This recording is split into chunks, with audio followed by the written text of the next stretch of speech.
Hai, apa kabar? Jumpa lagi dengan saya, Wiwi Utami, dosen Stikes Rajagwesi Bojonegoro. Saat ini saya akan menjelaskan materi dokumentasi keperawatan dengan topik model dokumentasi keperawatan yang berbentuk PIE. Pada penyampaian materi ini, saya akan menjelaskan definisi PIE, penggunaan PIE, karakteristik PIE, keuntungan, serta kerugiannya. Kita mulai dari definisi lebih dulu. PIE yaitu kepanjangan dari Problem, Intervention, Evaluation.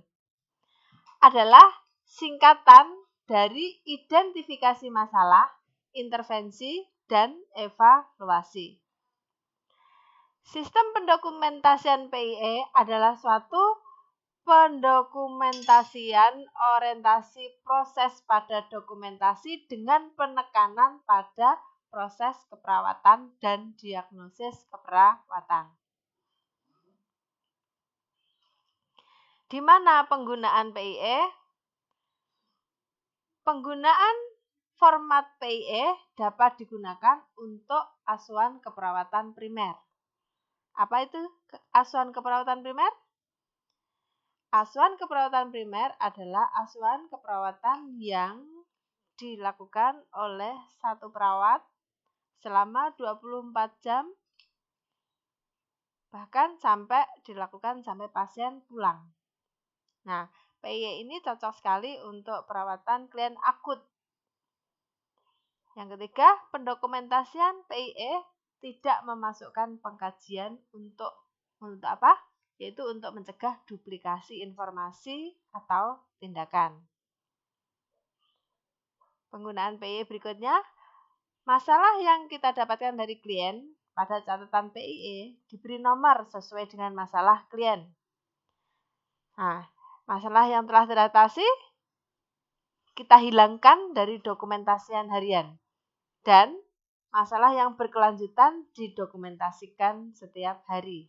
Nah, ini memungkinkan kita memberikan perawatan yang pas untuk kondisi klien. Bagaimana penggunaan PIE? P itu adalah problem, yaitu masalah yang dihadapi klien ditulis dalam bentuk diagnosa keperawatan. Misalnya, tidak efektifnya bersihan jalan nafas berhubungan dengan penumpukan sekret. I itu adalah intervention, yaitu intervensi yang harus dilaksanakan untuk mengatasi masalah klien. Apa intervensinya? Yang pertama, contohnya ini, atur posisi semi-Fowler. Yang kedua, lakukan fisioterapi dada dan postural drainase. Di samping ada intervensi-intervensi yang lain. E, evaluation, yaitu evaluasi terhadap tindakan yang diberikan. Apa evaluasinya? Misalnya, jalan nafas menjadi efektif.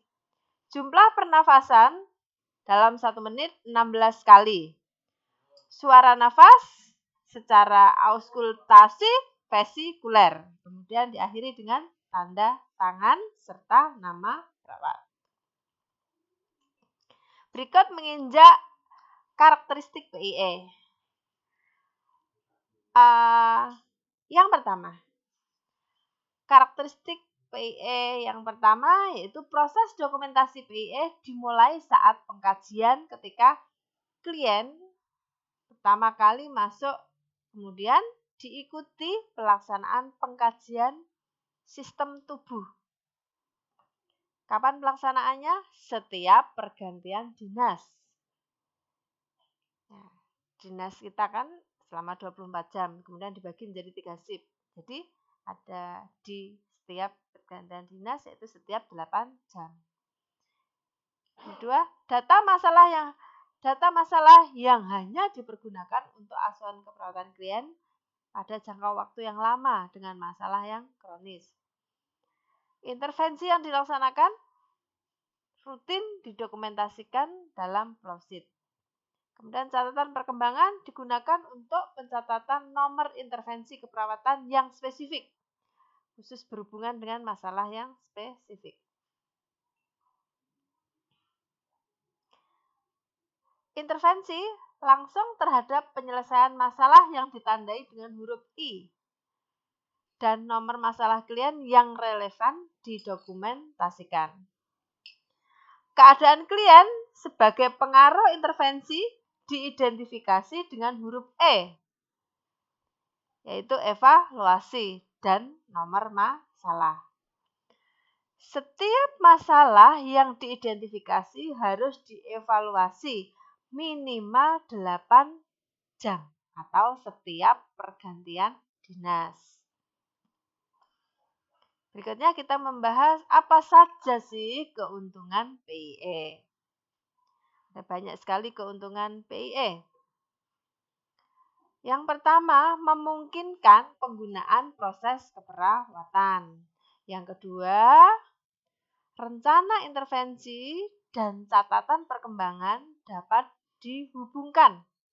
Yang ketiga, memungkinkan pemberian asuhan keperawatan secara kontinu. Kenapa? Karena secara jelas mengidentifikasi masalah klien dan intervensi keperawatan. Keempat, perkembangan klien mulai data klien masuk sampai pulang dapat dengan mudah digambarkan. Yang kelima, dapat diadaptasi sebagai pendokumentasian yang otomatis. Nah, di samping ada keuntungannya, tentu ada kerugiannya, namun sedikit. Yang pertama, tidak dapat digunakan sebagai pendokumentasian di semua disiplin ilmu. Yang kedua, pembatasan secara intervensi tidak aplikatif untuk beberapa situasi keperawatan. Nah, berikutnya adalah contoh model dokumentasi PIE. Tentunya setiap model ini pada format-format secara umum ya sama, yaitu mengandung nama, umur, ruangan, nomor register, nomor kamar. Ini untuk memudahkan mengidentifikasi klien. Kolom PIE ini berisi ada nomor, ya, tanggal dan jam. PIE itu sendiri, itu problem, intervensi, dan evaluasi. Dan yang terakhir adalah tanda tangan. Kita tuliskan nomor pertama, kemudian tanggal dan jamnya. Dan problemnya kita tulis misalnya tidak efektifnya bersihan jalan nafas berhubungan dengan kurangnya pengembangan paru. Dampak adanya cairan dalam rongga pleura. Kemudian kolom intervensi diisi tujuan. Kita tuliskan pola nafas menjadi efektif setelah dilakukan perawatan selama 24 jam dengan kriteria hasil 1. Irama pernafasan normal, sesak hilang, analisa gas darah normal, tidak menggunakan otot bantu pernafasan. Adapun rencana tindakan kita tuliskan di kolom ini, yaitu atur posisi tidur semi-fowler. Contohnya ya. Yang kedua, berikan oksigenasi sesuai dengan advis. Yang ketiga, kolaborasi melakukan aspirasi pleura, kolaborasi analgetik, kemudian observasi TTV, dan lakukan analisa gas darah. Nah, kemudian kolom evaluasi dituliskan evaluasinya berdasarkan dinas pagi, siang, dan malam. Pagi, misalnya evaluasinya berupa swab. Jadi S-nya dituliskan apa keluhan pasien, apa yang diungkapkan pasien. O-nya adalah data objektif berdasarkan apa yang kita lihat tentang kondisi pasien, apa yang kita observasi, kita catat di O, maupun hasil pemeriksaan dicatat di O. A-nya adalah asesmen atau analisa. hasilnya apa, terus P-nya planningnya lagi.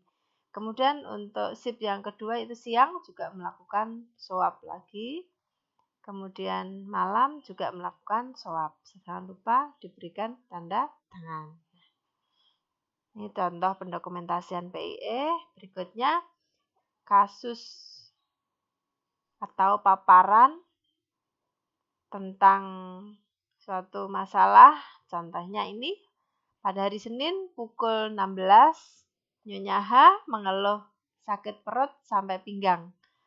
Berikutnya hari Selasa pukul 8 pagi masuk ruang objin diantar keluarganya dengan keluhan nyeri disertai dengan keluarnya lendir bercampur darah. Dilakukan VT, hasilnya pembukaan 8 cm. Kemudian jam 11.50 dilakukan VT ulang, hasilnya sudah 10 cm atau lengkap. Pukul 14.40 melahirkan bayi laki-laki dengan berat badan 3.600 gram, panjang 51 cm, lahir spontan, nangis. Pukul 15.10 plasenta dilahirkan spontan dengan bantuan. Berikutnya kita dapatkan pengkajian robekan perineum. Nah, terus dilakukan tindakan heading 4 jahitan dalam dan 4 jahitan keluar. Kian mengatakan ASI belum keluar dan bayi tampak menangis. Nah, berikutnya dari pengkajian tadi, dari paparan tadi, kita akan membuat kolom analisa data yang mana berisi kolom analisa data itu sendiri, yaitu data subjektif dan data objektif, kemudian kolom etiologi, dan yang terakhir adalah kolom masalah. Untuk kolom analisa data dibuat berdasarkan data guide, data yang terkait. Misalnya untuk masalah nyeri, data guide-nya data subjektif yaitu keluhan pasien tentang nyeri. Data objektif tentunya adalah data PQRST, meliputi penyebabnya apa, kualitasnya, regionnya, skalanya, maupun waktu. Nah, etiologi dari nyeri ini adalah luka jahit perineum. Kemudian yang kedua, kita akan membuat data guide yang terkait dengan ansietas. Data subjektifnya akan mengatakan ASI belum keluar, dan mengatakan nyeri pada bagian payudara. Objektifnya bisa kita lihat masih menangis, payudara membengkak. Nah, kalian tampak tanya apa yang harus dilakukan supaya ASINya keluar ya. Etiologinya adalah kurangnya informasi perawatan payudara. Nah, ini kolom analisa yang bisa dipakai untuk acuan untuk menentukan diagnosa keperawatan, yaitu nyeri berhubungan luka jahitan perineum. Yang kedua, ansietas berhubungan dengan kurangnya informasi perawatan payudara. Nah, ini ada tugas dari saya. Buatlah model pendokumentasian PIE berdasarkan paparan di atas.